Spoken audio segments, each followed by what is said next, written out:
Are you tired of wasting your time and money on headlight products that simply don't work?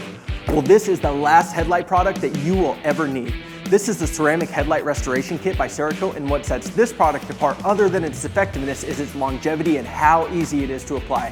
Not only will a single application last the entire time that you own your car, but the people you eventually sell your car to probably won't have to worry about foggy headlights either. See, there are a couple things that make this product different than many of the other products on the market. For starters, everything you need is included in the kit.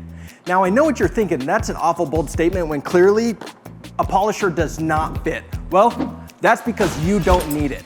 All you need is 2 pairs of gloves, our oxidation removing wipes, our included sanding pommel with our 2-step sanding disc, and of course our ceramic coating restoration wipes. And when it comes down to the actual coating itself, believe it or not, there is more technology put into this kit than any of our other clear polymer ceramics that we currently make. We designed this product to create a permanent barrier that perfectly matches and bonds to the polycarbonate that your headlights are made out of, as well as shielding and protecting them from all the natural elements that caused your headlights to fog in the first place. And thankfully, we have the R&D team that continues to innovate our true ceramic technology, as well as the resources to manufacture it in-house, which keeps your costs down and the quality up. Let's start this thing off with a pro tip. After your vehicle is washed and the headlights are clean, the first thing I like to do is mask off the headlights. You can even pop the hood if that makes it easier for you on your vehicle. While this is not a requirement, what it does do is it protects your paint from the sanding process. You want to go all the way around the headlight while making sure that the tape is only stuck to the paint and not the headlight itself. And now step 1 is actually the second most satisfying part of the whole process. You'll want to grab the first pair of gloves and one of the oxidation removal wipes and start rubbing down the headlight in a circular motion. It is wild how effective these wipes are at removing the yellow oxidation that is ingrained in the headlight surface. And that's entirely due to the chemistry behind the wipe. See, typically one of the reasons why the other products on the market require a polishing pad on a drill is to fully remove the oxidation with brute force.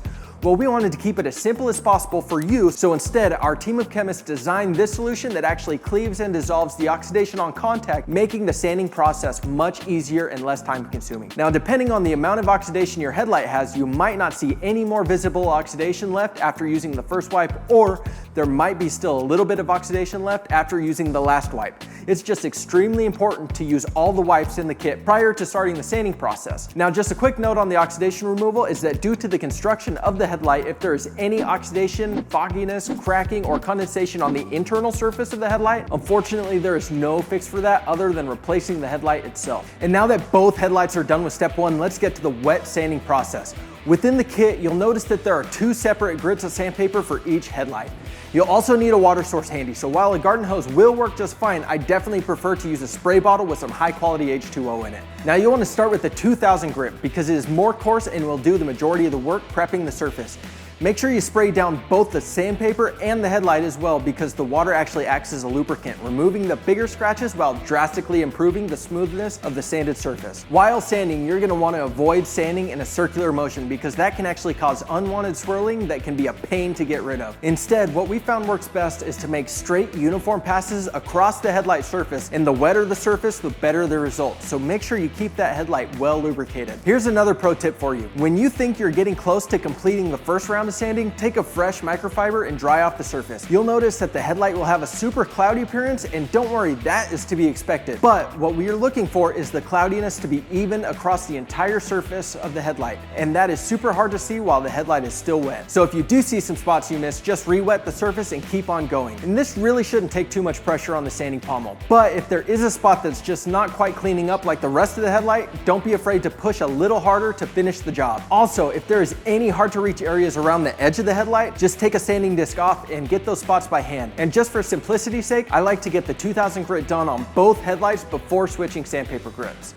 And now it's time for the 3000 grit sandpaper. This will be the exact same process as the 2000 grit, except since it's a finer grit sandpaper, it will smooth out the surface even more, creating the perfect surface finish for the ceramic coating to bond to. And one thing I'd like to touch on with the sanding is that while it will take out the smaller scratches on the surface, it will not remove any of the deep gouges or cover up any cracking or crazing, which is the spiderweb looking micro cracks within the meat of the lens that you typically cannot feel from the surface. Once you're all done sanding, you can now remove the tape and give the the headlight a good rinse before drying it off thoroughly. Now, one thing to note is that the ceramic headlight coating does not play well with water, so it's super important to get this thing 100% dry. Drying it off with a microfiber is a good start, but I found that opening and closing your hood a couple times is a good way to shake out some of that water, as well as using an electric leaf blower or compressed air to force out any extra water from the cracks and crevices all around the headlight. But if you don't have access to compressed air, just let the vehicle sit out in the sun for an hour or two and that will work just fine. After your vehicle is fully dry, move it back into the garage or just any shady spot with good ventilation. Ideally, you'll want to be in that 60 to 75 degree Fahrenheit range to keep the headlights cool and extend the working time of the product. Put on the second pair of included gloves and get ready for the most satisfying step of this whole process. Start making straight uniform passes across the headlight surface and just watch how the surface instantly becomes crystal clear. We found that a 50% overlap is perfect between passes, and while I'm applying, I like to take the slowest smooth and smoothest fast approach. This ensures that you get good even coverage at a steady pace with minimal chance of accidentally getting it on the paint. And if you do get some on the paint, don't worry, just keep a rag handy to wipe it off as you go. Now with these wipes, wetter is definitely not better, so just one thin uniform coat is all you need, and if you do miss a spot, it's very important that you touch it up right away as you're still applying, because once it starts to set up, there is no adding, removing, or fixing the product without sanding it down and trying again.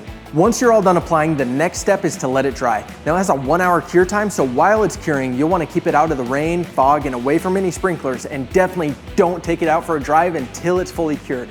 After that hour is up though, you are not going to believe how much better you're going to be able to see at night while driving. Thanks for watching, and we'll see you on the next one.